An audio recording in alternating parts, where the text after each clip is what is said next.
Hi, I'm Anne from Game Like a Mother. Today I'm going to show you how to play Gnomes at Night. It's ages 6 and up, 2 to 4 players, and it takes 15 minutes. Let me show you how to play. The goal of the game is to work as a team to move your gnomes through the maze and to collect as many of the treasures as possible before the time runs out. The trick is you can only move your gnome on your side of the map, and you can only move through open spaces for your gnome. And then you have to stop if you come to a wall, but then your partner gnome on the other side can continue to move their gnome through open spots and get you to the treasure. Game setup. You set up the game in the box that the game comes with. There are 4 different mazes to choose from. This is set A, and there's B, C, and D as well.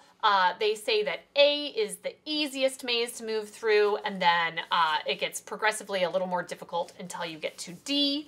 How to put it in the box is there are inserts you put in, and you just kind of shove in the maze so it fits, and you put the gnomes on either side.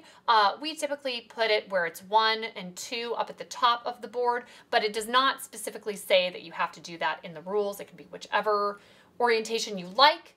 And then you have a corner start card that you flip over that determines which corner you start in to begin the game. So for this, it was corner 1. That's where you put your gnomes. You can kind of give it a feel to see only one person moves at a time, so you can see what it feels like to move them around. If you are playing a 2-player game, you just flip over a card and you take turns moving it and trying to get it to the treasure. If you're playing, you can play 3, and then you just have 2 people on one side of the board, and you use one of these team cards.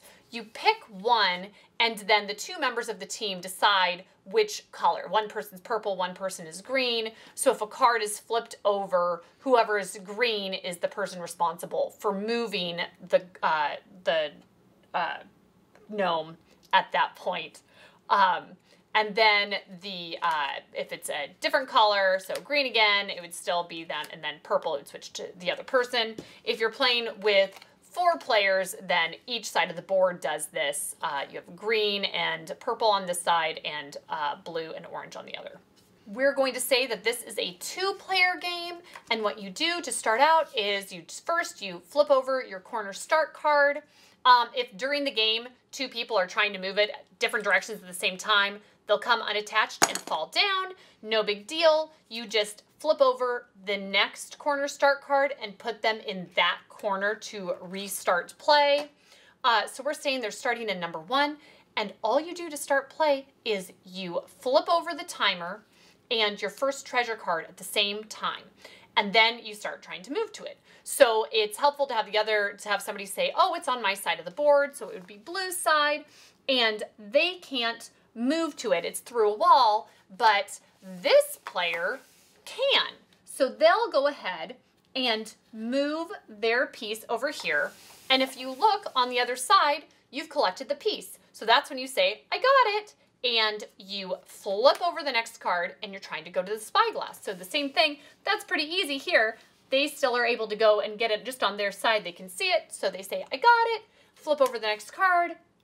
They have to get down to the treasure map.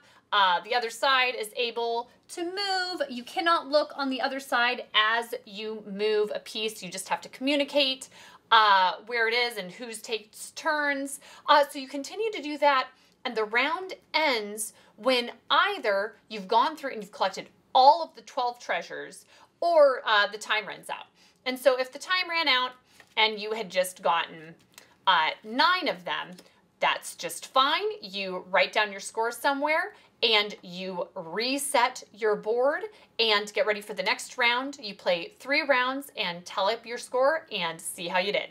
So that's how to play Gnomes at Night. It's a speed game with a little memory, and it's a lot of fun. So check it out. Thanks, and see you next time from Game Like a Mother.